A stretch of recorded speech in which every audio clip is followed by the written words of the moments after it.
Hello and welcome. Hope you are having a wonderful day so far. If this is your first day watching one of my videos, I am talking about one chapter of the Bible each day. We're going in order. And today we are looking at Exodus chapter 32. So be sure to hit like, subscribe, all the things. So today we are talking about Moses going up on the mountain, or being up on the mountain talking with God. And as Moses is up there talking with God, the people down below, the Israelites, begin to get impatient. They want to know what has happened to Moses. They are impatient because they feel like they don't have something physical that they can worship at the moment. So what they do is they talk Aaron. If you will remember, Aaron is Moses' brother. And God had basically appointed Moses to be the chief person and Aaron to be his assistant. So these were both people in leadership positions. The people are impatient. They go to Aaron and they talk him into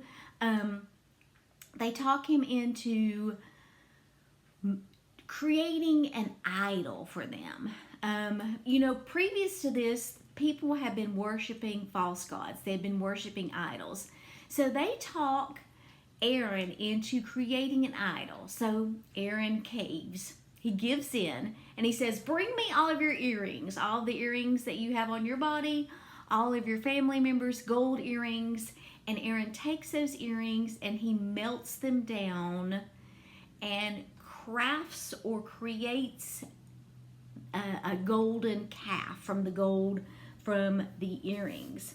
The people were excited. They were happy. They began worshiping this golden calf. And Aaron, remember, Aaron is a leader. He went so far as to create an altar in front of this golden calf so they could even worship this golden calf more. When God sees this, he is furious.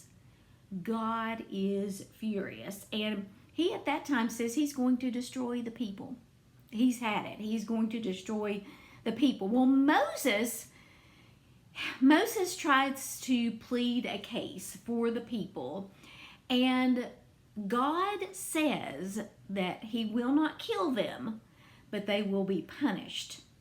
So Moses heads back down the mountain, and as he gets closer to the bottom of that mountain, he hears all this celebration, all this partying, all these things going on, and he sees the people dancing and celebrating and worshiping these false idols, and Moses becomes furious.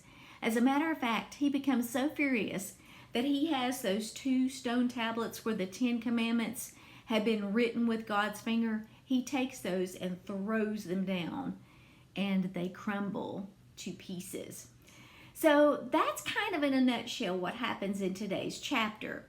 I mentioned yesterday I'm doing a Bible study about how we can look at Scripture through 2 lenses. Through the Western lens, which is how we see things, where we are me-focused, and through the Middle Eastern lens of how the people who wrote the Bible saw things, and their focus was always on God. So I wanted to share a couple of things from my footnotes today. First says, all believers in leadership positions will face times of enormous pressure to compromise their integrity and spiritual convictions. 2 ways to avoid caving in are to encourage followers to be patient, and during those times to reflect on their ultimate purpose, honoring God wholeheartedly. So what this is telling us is people who are in leadership are still human. They do still make mistakes, so we can't put leaders on a pedestal and expect them to be perfect. Another note says those who are in positions of leadership need to be doubly sure their theology and morality are in tune with God, so they will not be influenced by pressure from people. And when leaders do make mistakes or commit sins, they should confess openly and truthfully. So, like I mentioned, leaders are human, but when they do make mistakes or sin, it's part of their responsibility to confess openly.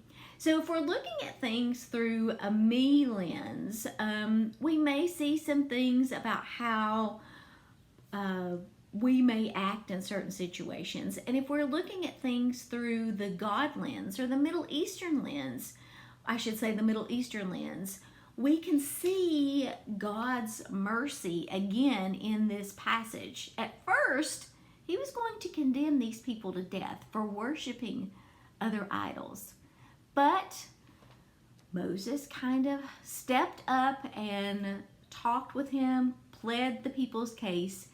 Even though God still punished them, they were not killed. They were not killed. So just a few things from Exodus 32 today. I hope you have a wonderful rest of your day. I'll see you next time.